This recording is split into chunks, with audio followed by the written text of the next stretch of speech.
Bienvenue dans cette nouvelle vidéo, dédiée à l'histoire fascinante du RMS Olympique, un majestueux paquebot transatlantique britannique construit par les chantiers Harland & Wolff pour la désormais célèbre White Star Line. Grand frère des légendaires Titanic et Britannic, l'Olympique a, contrairement à ses compagnons, connu une carrière impressionnante de 1911 à 1935, lui valant le surnom affectueux de Vieux Fidèle. Toutefois, son parcours n'a pas été sans incident, avec plusieurs collisions notables dont celle avec le croiseur HMS Hawke, qui a causé un retard de près d'un mois au départ du Titanic en raison des réparations nécessaires. L'Olympique a également marqué l'histoire en coulant le sous-marin allemand U-103 le 12 mai 1918. Oui, un navire de croisière a effectivement réussi à couler un sous-marin de guerre allemand. Malgré les défis de l'ère moderne, il a surtout su s'imposer comme l'un des vaisseaux emblématiques de la compagnie, demeurant le plus grand navire construit au Royaume-Uni pendant plus de 2 décennies, jusqu'à ce qu'il soit surpassé par le Queen Mary en 1934. Après cette brève introduction sur le RMS Olympique et ses réalisations remarquables, plongeons maintenant dans les détails de son histoire. Découvrons ensemble les moments clés de sa construction, ses voyages légendaires à travers l'Atlantique, et les événements marquants qui ont jalonné sa carrière. Comment ce navire emblématique a-t-il su naviguer à travers les défis et les turbulences de son époque? Restez avec nous pour explorer le récit captivant du Vieux Fidèle, un témoin privilégié des grandes heures de la navigation transatlantique.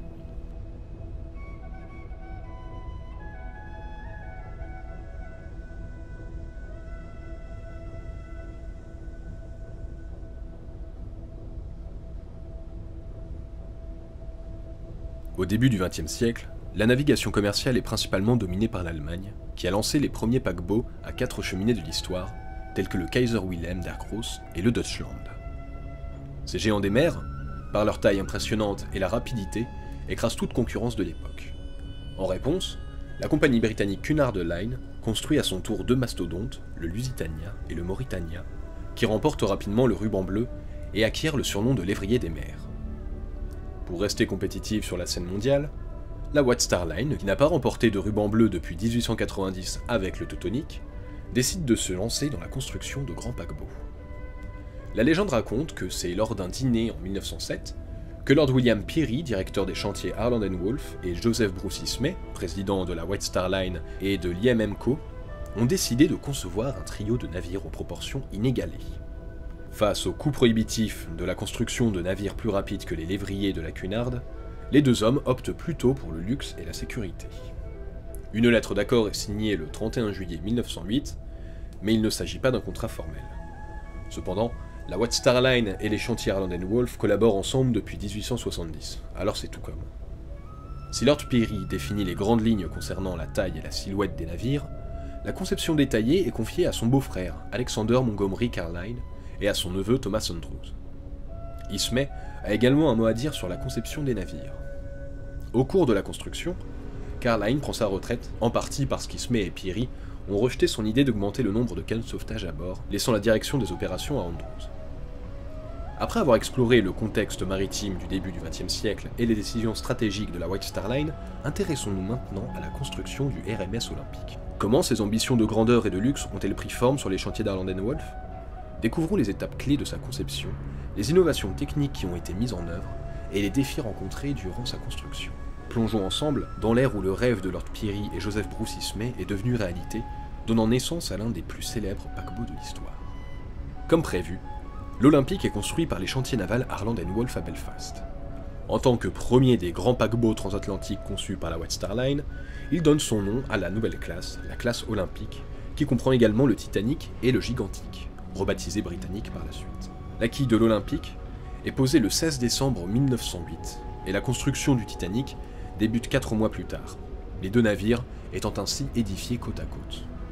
Pour accueillir leur coque, de taille inégalée, un nouveau portique est érigé. Les 2 paquebots sont facilement identifiables, l'Olympique affichant une coque blanche. Le lancement de l'Olympique a lieu le 20 octobre 1910, sans cérémonie de baptême. Cet événement est grandiose. La White Star Line affrète même un navire pour transporter des invités prestigieux de tout l'Angleterre, et à 11 h, l'Olympique rejoint les eaux, attirant l'attention de la presse qui le surnomme le roi des mers. Après son lancement, le navire entre dans une cale sèche pour ses aménagements et finitions. À ce stade, il ne s'agit que d'une coque vide, sans machine, aménagement ni cheminée. Les plans initiaux prévoyait 3 cheminées, mais pour ne pas donner l'impression que l'Olympique était moins puissant que ses concurrents de la Cunard Line, une 4e cheminée factice est ajoutée. Celle-ci sert à la ventilation des cuisines et à ranger les chaises de pont via une petite trappe. En ce qui concerne sa propulsion, l'Olympique, comme ses sister ships, est équipé de 3 hélices. Les hélices latérales à 3 pales sont entraînées par 2 machines à triple expansion, tandis que l'hélice centrale, à 4 pales, est propulsée par une turbine qui utilise la vapeur récupérée des 4 machines à triple expansion. Cette technique, qui permet de récupérer la vapeur perdue, n'avait encore jamais été appliquée à un paquebot de cette envergure, avait été testée sur le Laurentic 2 années auparavant.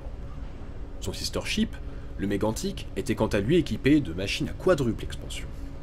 Le Laurentic s'était avéré plus rentable et légèrement plus rapide, et ce qui a conduit à l'adoption de cette propulsion mixte pour les navires de la classe olympique. Les essais en mer de l'Olympique commencent au large de Belfast le 29 mai 1911 et durent 2 jours, durant lesquels sa maniabilité, ainsi que les compas et la télégraphie sans fil sont testés. En revanche, aucun essai de vitesse n'est effectué. Le 31 mai 1911, le navire est prêt à entamer sa carrière commerciale. Ce même jour, le Titanic est lancé, après quoi Joseph Bruce Ismay et John Pierpont Morgan embarquent sur l'Olympique qui part pour Liverpool à 16h30. Le navire est ouvert au public, avant de quitter Liverpool pour Southampton le lendemain. Ainsi, après avoir exploré les détails de sa construction et les innovations techniques qui ont façonné le RMS Olympique, il est temps de découvrir comment ce majestueux paquebot a été mis en service. Quelles furent les premières traversées de l'Olympique et comment s'est-il comporté dans le cadre de sa nouvelle vie en tant que vaisseau commercial. Ainsi, une fois affrété, l'Olympique arrive à Southampton le 3 juin 1911, suscitant un grand enthousiasme parmi son équipage et dans les médias. Il effectue sa traversée inaugurale entre Southampton et New York le 14 juin, sous le commandement du capitaine Edward Smith, qui sera plus tard fâcheusement le commandant du Titanic. Connu pour ses bonnes relations avec la haute société de l'époque, Smith fait notamment visiter le navire au roi Alphonse XIII d'Espagne et à son épouse. L'impression qu'il leur laissera est telle que, après le naufrage du Titanic, le roi envoie une lettre de condoléances à la veuve de Smith. L'Olympique dépasse les attentes de ses concepteurs en réalisant la traversée en 5 jours, 16 heures et 42 minutes, soit dit en passant, sans que toutes ses chaudières n'aient été allumées. Toutefois, son arrivée est ternie par un incident. Le 21 juin, alors qu'il est assisté par 12 remorqueurs, le paquebot heurte l'un d'entre eux, le OL Alembeck, à l'arrière. Bien que le remorqueur subisse de lourds dommages, l'Olympique enregistre également des dégâts considérables. La poupe, le gouvernail et l'arbre de transmission sont arrachés lors de la collision. Les propriétaires du remorqueur demandent 10 000 livres à la White Star Line, mais celle-ci échappe au paiement faute de preuves. Cette première traversée sert également d'essai pour évaluer les qualités et les défauts de l'Olympique. À bord, Thomas Andrews, le concepteur du navire, et John Bruce Ismay, président de la White Star Line, prennent note de tous les inconvénients rencontrés. Ismay remarquera par exemple que la cuisine manque d'une presse à pommes de terre et que les salles de bain de cabine de première classe n'ont pas de repose-cigare. Il envisage également d'agrandir le restaurant à la carte et certaines cabines de première classe pour le Titanic qui est encore en construction. Le mois suivant, l'Olympique connaît un succès indéniable, contribuant ainsi à faire de la White Star Line le transporteur ayant le plus de passagers en première classe en 1911 que toute autre compagnie de l'année. Alors que l'Olympique s'affirme comme un géant des mers et connaît un succès commercial croissant, il ne tarde pas à faire face à des défis inattendus. Parmi les événements marquants de sa carrière, l'incident survenu avec le croiseur HMS Hawke se distingue. Ce choc, qui se produira dans des circonstances dramatiques, aura des répercussions non seulement sur l'Olympique, mais aussi sur l'ensemble des opérations de la White Star Line. Le 20 septembre 1911, l'Olympique entame sa 5e traversée au départ de Southampton. Le départ est agité, car certains marins chauffeurs refusent de monter à bord en raison de la présence de 2 chauffeurs non syndiqués. Ça commence mal. Une fois le navire enfin en mer, il se trouve rapidement confronté à un danger. Un croiseur de guerre britannique, le HMS Hawke, s'approche de lui dangereusement. Conçu pour éperonner d'autres navires, le croiseur heurte l'Olympique sur le flanc tribord, à l'arrière, avec sa propre étrave, qui se retrouve écrasée sous le choc. Les témoignages divergent quant aux circonstances de l'incident. Certains affirment que le capitaine du Hawke, George William Boyer, a navigué imprudemment, tandis que d'autres soutiennent que ce sont les hélices de l'Olympique qui ont aspiré le croiseur. À bord se trouvent 2 membres d'équipage, Violette Constance Jessop et Arthur John Priest, qui survivront également au naufrage du Titanic et du Britannic. Bref, de sacrés vénards comme on dit. En raison de la collision qui a laissé un trou dans la coque, la traversée est annulée. Les passagers sont transférés en train jusqu'à Londres, tandis que certains réussissent à rejoindre Liverpool pour embarquer sur l'Adriatica, à destination de New York. Suite à la collision, qui a endommagé 2 compartiments étanches ainsi que les machines tribord et centrale, l'Olympique doit se rendre à Belfast pour des réparations. La seule cale sèche pouvant l'accueillir se trouve chez Harland & Wolff, si bien que la brèche au-dessus de la ligne de flottaison est temporairement colmatée avec des planches pour permettre le voyage jusqu'à là-bas. Les coûts de réparation augmentent en raison des dommages que la compagnie doit verser à la Royal Navy, jugée responsable de l'accident, malgré les multiples recours déposés par la White Star Line. Les réparations nécessitent également le transfert de main-d'œuvre initialement affectée à la finition du Titanic. Les travaux s'achèvent le 30 novembre 1911 et le navire quitte Belfast le même jour pour reprendre son service transatlantique. Fait intéressant, cet incident a eu un impact positif sur la réputation de l'Olympique. Sa capacité à échapper à une collision avec un croiseur conçu pour éperonner des navires de guerre, sans causer de victimes, renforce son image d'insubmersibilité. Insubmersibilité renforcée quand le 4 janvier 1912, l'Olympique traverse une tempête sans subir le moindre dégât. Cependant, le 24 février suivant, il perd une pale d'hélice et doit retourner au chantier pour réparation. Pour accélérer le processus, des pièces destinées au Titanic sont réquisitionnées, ce qui retarde le voyage inaugural de ce dernier du 20 mars au 10 avril 1912. Comme quoi, le destin des fois, ça ne tient qu'à une pale d'hélice. En mars, à cause d'une grève des mineurs de charbon, l'Olympique effectue une traversée depuis New York à vitesse réduite, transportant du charbon dans des sacs entreposés dans des cabines inoccupées, afin de fournir suffisamment de combustible pour le départ inaugural de son sister ship malchanceux. Le 30 mars, Edward Smith cède le commandement à son homologue, le capitaine Herbert James Haddock. Oui, le capitaine de l'Olympique s'appellera désormais le capitaine Haddock. La nuit tragique du 14 au 15 avril 1912, alors que le Titanic sombrait dans les eaux glacées de l'Atlantique Nord, l'Olympique, son sister ship, jouera un rôle crucial dans cette sombre histoire. Bien que l'Olympique ne soit pas directement impliqué dans le naufrage, les événements de cette nuit-là ont profondément impacté la White Star Line et son emblématique paquebot. En effet, les conséquences du désastre du Titanic ont conduit à des changements majeurs dans les opérations maritimes et la sécurité des navires. Découvrons ensemble comment l'Olympique a été affecté par cette tragédie et comment il a contribué à l'évolution des normes de sécurité en mer. Lors du naufrage du Titanic, le 15 avril 1912, l'Olympique, en provenance de New York, donc la route inverse, se trouve à 900 km, soit 500 miles, de son sister ship. Grâce à leur puissante radio, les 2 navires peuvent rester en contact et le capitaine Haddock de l'Olympique, bien qu'éloigné du lieu de la tragédie, parvient à transmettre les informations aux autres navires présents dans la zone. Cela ne l'empêche pas de naviguer à 46 km/h, soit 25 nœuds, en direction de son jumeau. Dans les jours suivants, tous les concerts de bord sont annulés et une collecte de fonds est organisée par les passagers qui réussissent à réunir 1400 livres pour les rescapés. Ce même jour, le capitaine Arthur Rostrom du Carpathia, le navire qui a secouru les survivants du naufrage, décline la proposition de Haddock de prendre à son bord les rescapés pour permettre au Carpathia de continuer sa route dans l'autre sens. En effet, embarquer sur le jumeau du paquebot qui vient juste de sombrer aurait pu causer un traumatisme supplémentaire aux survivants. La situation aurait été totalement surréaliste. La portée radio du Carpathia étant limitée, ce sont finalement les informations provenant de l'Olympique qui transmettent les premières listes de survivants, bien souvent inexactes. L'Olympique reprend ensuite son cap vers Southampton, où il arrive le 22 avril. Après le naufrage, diverses commissions d'enquête réalisent des tests grandeur nature sur l'Olympique afin de mesurer le temps de réaction du navire lorsque la barre est tournée. Il a été déterminé qu'il faut 35 secondes pour que le navire commence à virer.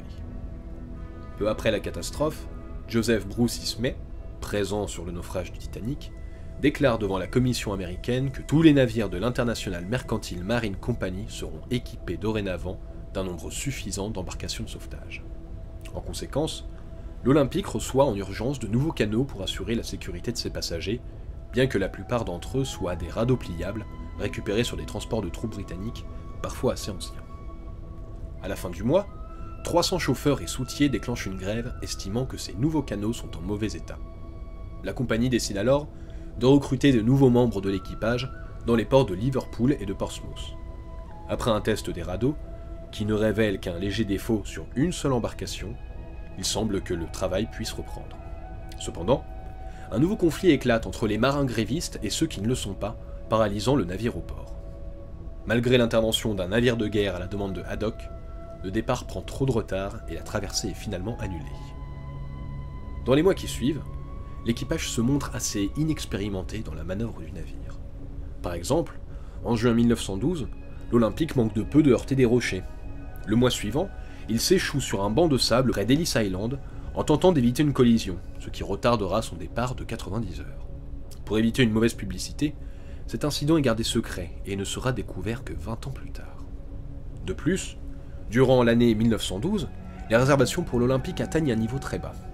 Face à cette situation, le navire est retiré du service le 10 octobre 1912 pour subir une refonte majeure de 6 mois, la compagnie cherchant à regagner la confiance du public. Les compartiments étanches sont rehaussés, permettant au navire de rester à flot même si 6 d'entre eux sont inondés, contre 4 précédemment. De plus, l'Olympique est renforcé sur une grande partie de sa longueur par une double coque. Ces modifications sont complexes, nécessitant le retrait des cheminées et des chaudières, ce qui implique de vider en grande partie la coque. Son hélice centrale, à 4 pales, est également remplacée par une hélice à 3 pales. De nouveaux canaux de sauvetage sont ajoutés sur toute la longueur du navire, augmentant ainsi son tonnage et le rendant plus grand que le Titanic, jusqu'à ce que l'Imperator entre en service en 1913. Sur le plan des installations, le café parisien qui avait connu un grand succès sur le Titanic est ajouté sur le pont B, remplaçant une partie du pont promenade fermé. De l'autre côté du navire, le restaurant à la carte est agrandi. Cependant, l'avant du pont promenade A qui permet de différencier les deux navires n'est pas modifié, car vitrer cette partie compliquerait le chargement des canaux depuis le pont A. Lorsque l'Olympique reprend du service, la White Star Line met en place des mesures pour regagner la confiance du public, notamment en lançant une forte campagne de publicité. Le navire est présenté comme pratiquement 2 navires en un, et une brochure est diffusée détaillant toutes les améliorations apportées au navire. En attendant l'arrivée du 3e navire de la classe olympique, le Britannique, l'Olympique assure ses traversées transatlantiques aux côtés de 2 autres navires plus anciens, l'Océanique et le Majestic, âgés de 10 et 20 ans. De plus, un 3e navire est prévu pour rejoindre l'Olympique sur la ligne transatlantique afin de remplacer le Titanic. La compagnie envisage la construction d'un nouveau vaisseau qui pourrait être le Germanique, prévu pour jauger 33 000 tonneaux, ou soit le Séric qui devrait en jauger 60 000. Ce dernier semble être le plus probable, bien qu'aucun de ces navires ne soit finalement construit. Le navire connaît une brève période de calme, malgré une tempête en début de 1914 qui brise certaines vitres de la salle à manger de première classe, blessant plusieurs passagers ainsi que le commissaire de bord.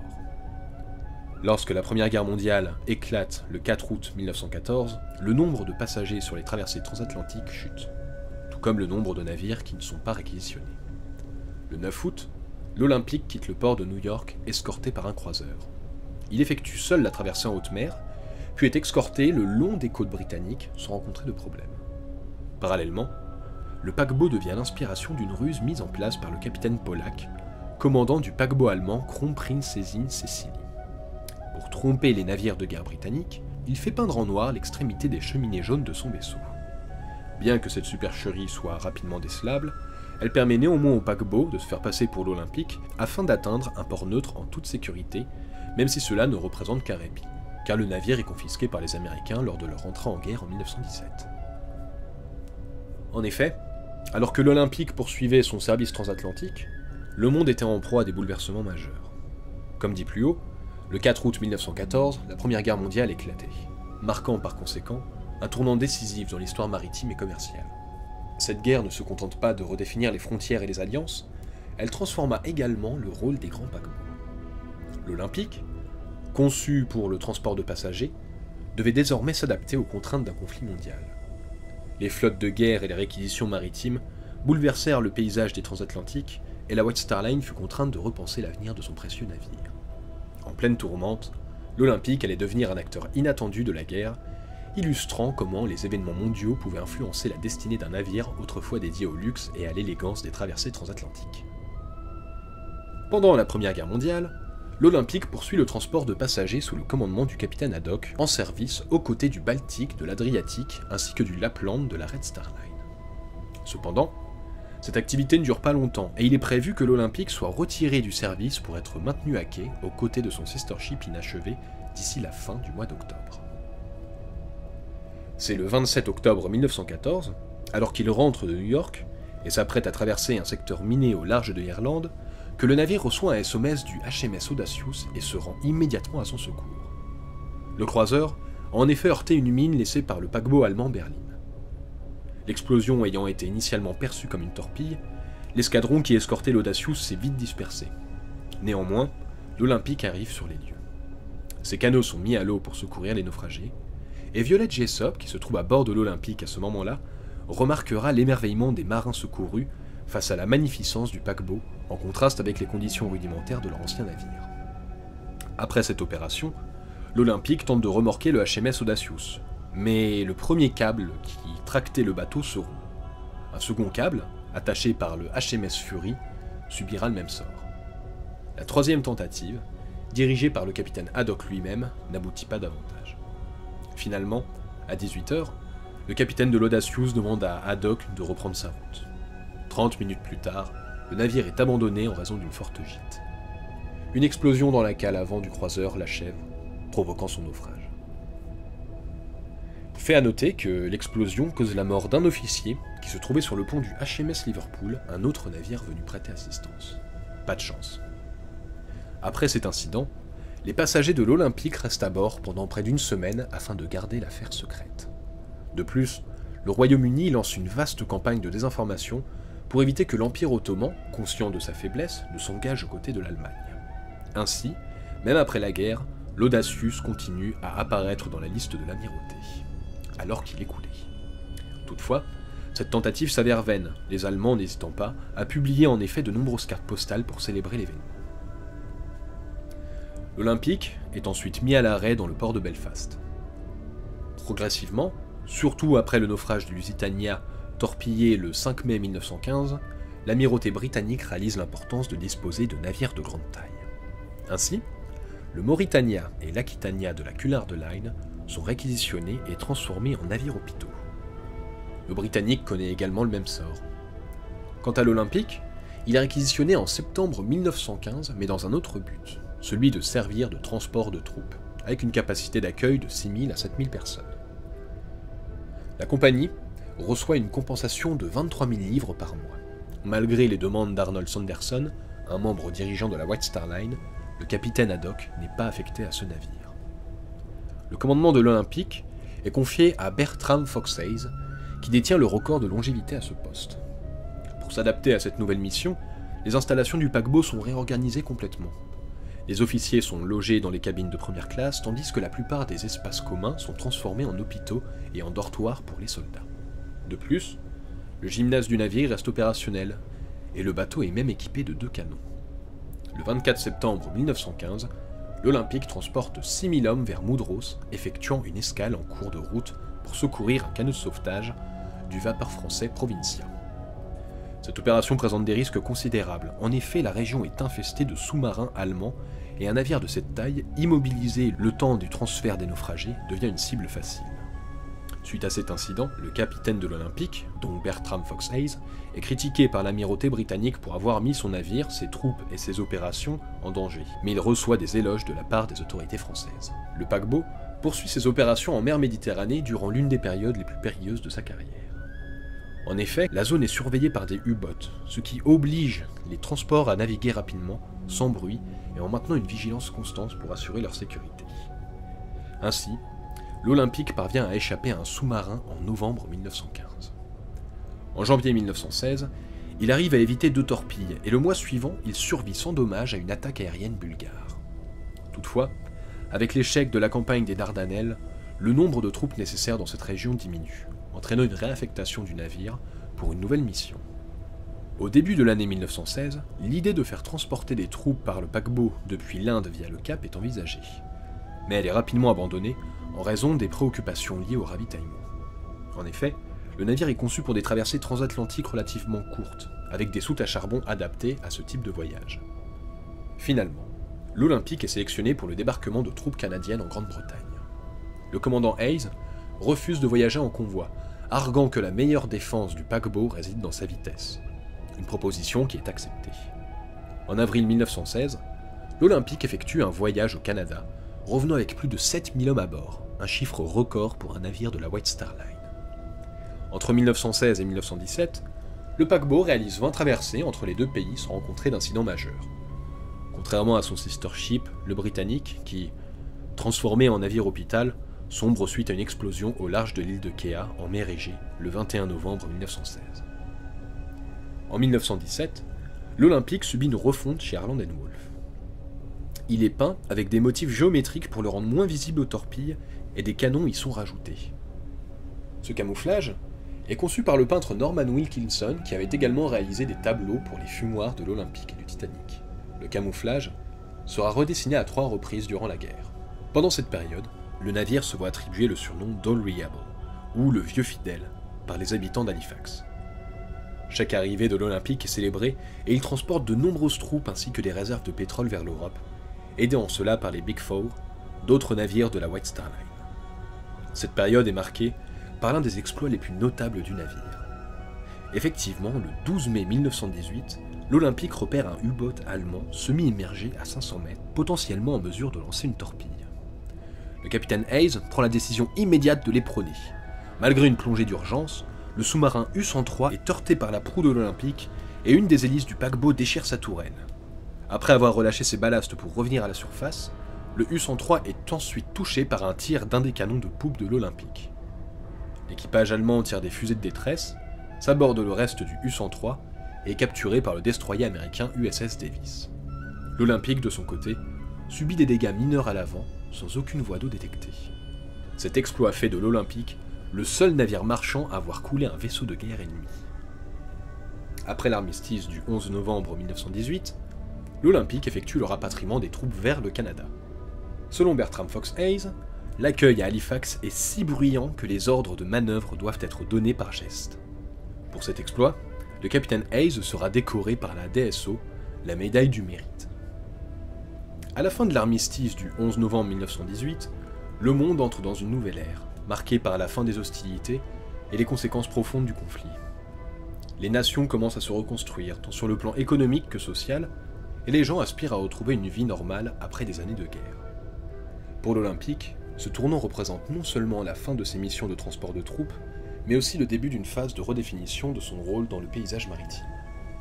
Alors que la White Star Line s'efforce de regagner la confiance du public et de relancer les traversées transatlantiques, le paquebot, désormais considéré comme un symbole de résilience, se prépare à écrire un nouveau chapitre de son histoire. Après la guerre donc, l'Olympique subit une nouvelle refonte avant de reprendre son service commercial. En effet, tous les éléments de décoration intérieure ayant été retirés pour ses missions militaires doivent être réinstallés à bord. Bien qu'il ait eu la chance de rester relativement intact durant le conflit, le paquebot ne sort pas indemne de cette période. En début de 1919, lors de son passage en cale sèche, une marque de la taille d'un ballon de football est découverte sur sa coque, probablement causée par une torpille non explosée. Un sacré coup de chance. Sa décoration intérieure est modernisée, et ses chaudières sont adaptées pour fonctionner au mazout. Cela permet à la White Star Line de réaliser d'importantes économies, réduisant le nombre de mécaniciens de 350 à seulement 60, car les chauffeurs et soutiers deviennent superflus.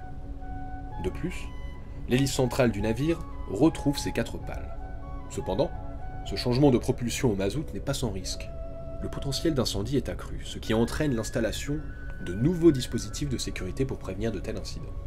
D'ailleurs, un incident se déclare dans l'une des chaufferies à cause d'une valve défectueuse, mais il est rapidement maîtrisé, ne faisant qu'un seul blessé léger.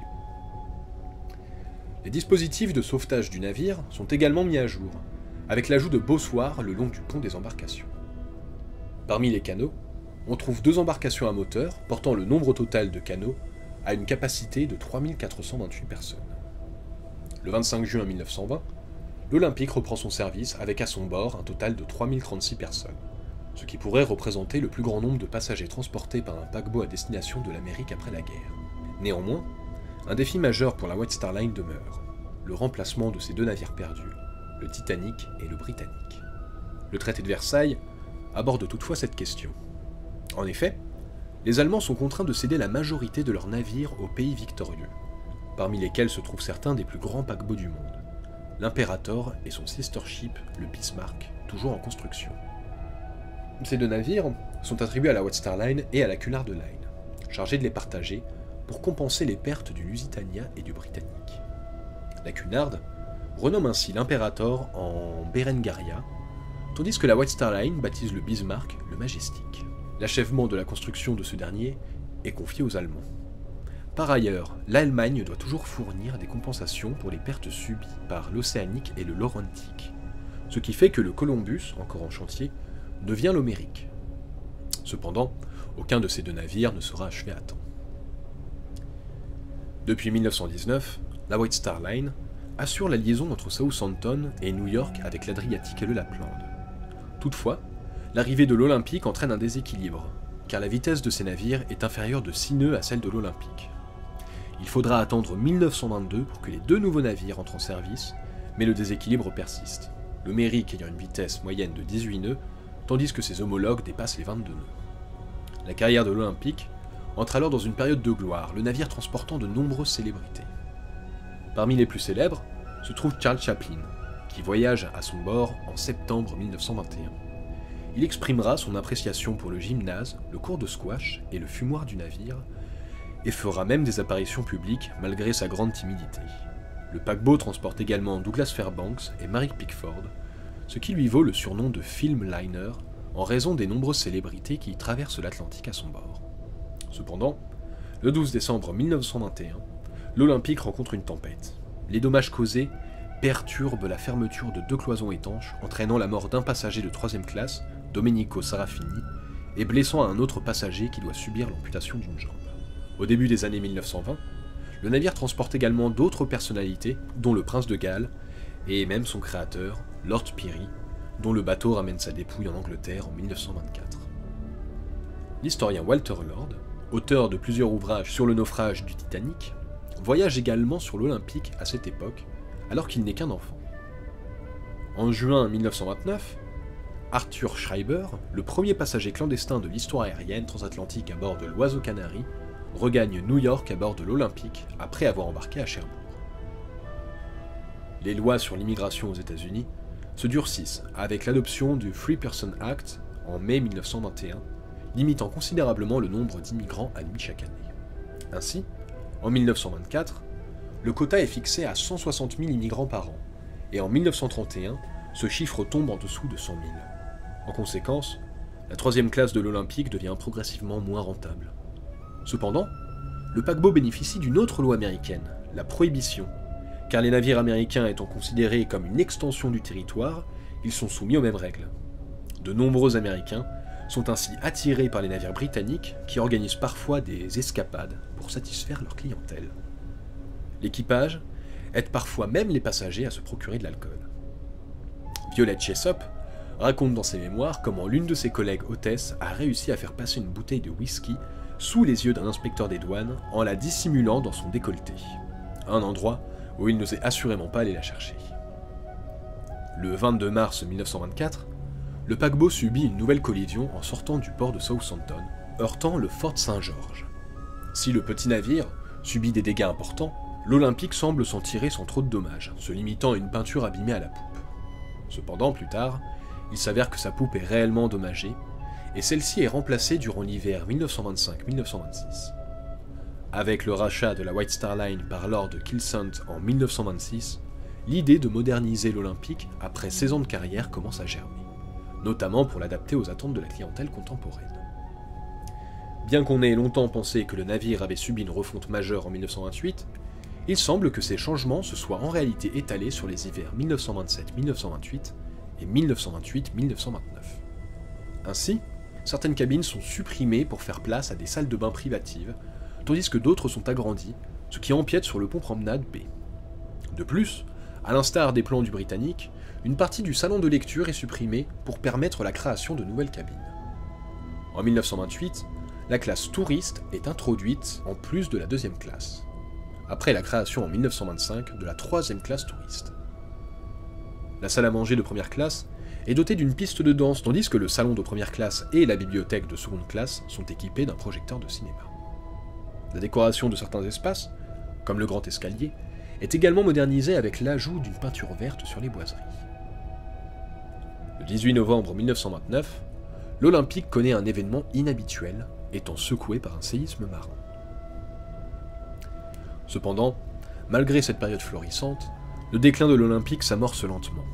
Les années 1930 apportent avec elles des changements majeurs dans le secteur maritime et dans les attentes des passagers. Alors que la concurrence se renforce, notamment avec l'avènement de nouveaux navires plus modernes et plus rapides, l'Olympique commence à se sentir dépassé. L'évolution des préférences des voyageurs, qui recherchent des commodités encore plus luxueuses et des vitesses de croisière supérieures, met en lumière les limites du paquebot.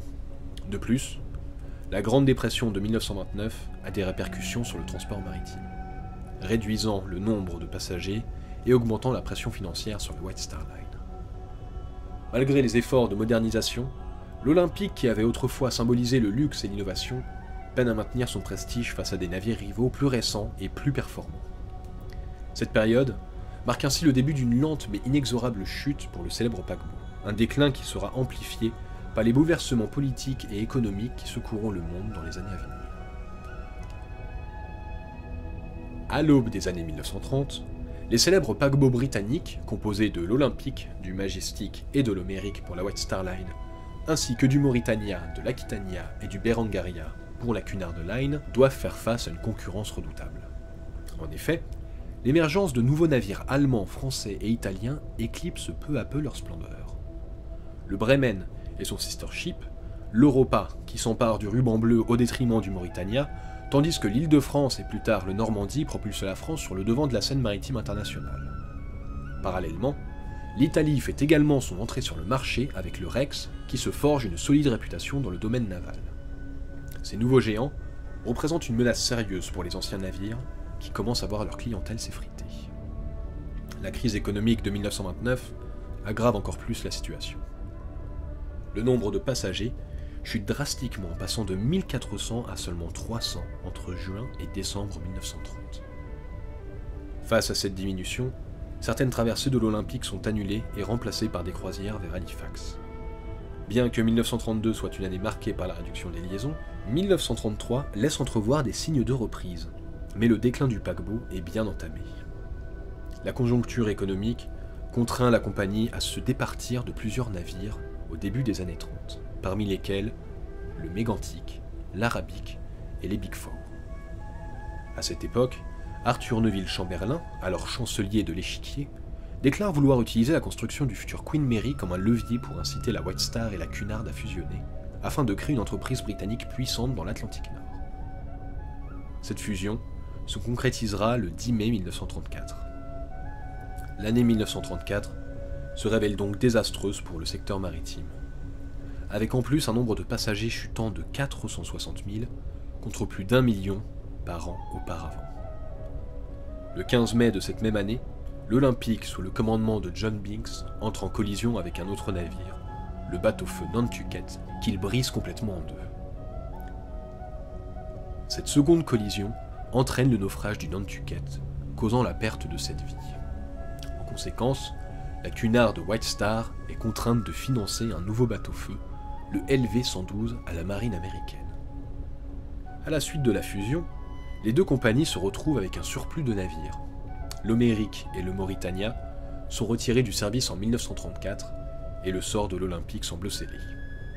Le 5 avril 1935, le paquebot quitte New York pour la première fois, tandis que les croisières prévues pour l'été suivant sont annulées. Un projet de conversion de l'Olympique en hôtel flottant dans le sud de la France est envisagé, mais il ne verra malheureusement jamais le jour. Le navire est partiellement démonté à Jarrow en Angleterre avant d'être remorqué jusqu'à Inverkeithing en Écosse pour démantèlement en 1937. Les élégantes boiseries intérieures qui l'ornaient sont mises en vente aux enchères, marquant ainsi la fin d'une époque pour ce vaisseau légendaire. Ainsi, l'histoire de l'Olympique, ce majestueux paquebot, s'étend bien au-delà des mers qu'il a traversées. Il incarne non seulement une prouesse technique de son époque, mais aussi un témoignage vivant de l'esprit humain, de l'ambition et du désir de connexion. Chaque traversée, chaque passager, chaque aventure vécue à son bord nous rappelle que derrière la machine se cachent des histoires de vie, d'amitié et de rêve. Au fil des décennies, l'Olympique a transporté des célébrités, des soldats, des immigrants en quête d'un avenir meilleur et a servi de témoin silencieux des bouleversements sociaux et économiques de son temps. Il a vu naître des espoirs, célébrer des retrouvailles et parfois même porter le poids de la tragédie. Sa fin, marquée par le démantèlement, ne doit pas obscurcir son héritage. Au contraire, elle nous pousse à réfléchir à l'importance de préserver notre patrimoine, de valoriser notre histoire et d'honorer les leçons qu'elle nous offre. Chaque pièce de bois, chaque détail architectural, chaque histoire personnelle liée à un navire comme l'Olympique sont des fragments de notre humanité collective. Ils nous rappellent que, dans un monde en constante évolution, il est crucial de se souvenir d'où nous venons. La préservation de notre patrimoine maritime et historique n'est pas qu'une question de conservation, c'est un acte de respect envers ceux qui nous ont précédés et un don pour les générations futures. À travers l'histoire de l'Olympique, nous découvrons le pouvoir de l'humanité à surmonter les défis, à créer des ponts entre les cultures et à célébrer la diversité des expériences humaines. Ainsi, alors que nous naviguons dans un avenir incertain, puissions-nous toujours nous tourner vers notre passé avec gratitude, apprenant et grandissant tout en honorant les souvenirs de ceux qui ont foulé le pont de ce géant des mers. Merci à vous, chers spectateurs, d'avoir pris le temps de plonger dans l'histoire fascinante de l'Olympique avec nous. Votre intérêt et votre curiosité pour notre patrimoine maritime et humain sont essentiels pour préserver ces récits qui enrichissent notre culture collective. Si vous avez aimé cette exploration du passé, n'hésitez pas à nous soutenir. Abonnez-vous à notre chaîne pour ne manquer aucun de nos prochaines aventures, et vous pouvez même laisser un j'aime si cette vidéo vous a touché.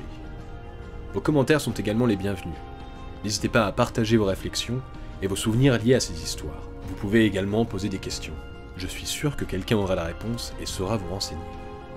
Ensemble, continuons à célébrer notre histoire et à transmettre ces récits aux générations futures. Merci encore pour votre soutien, et je vous dis à très bientôt pour de nouvelles découvertes fascinantes sur notre monde.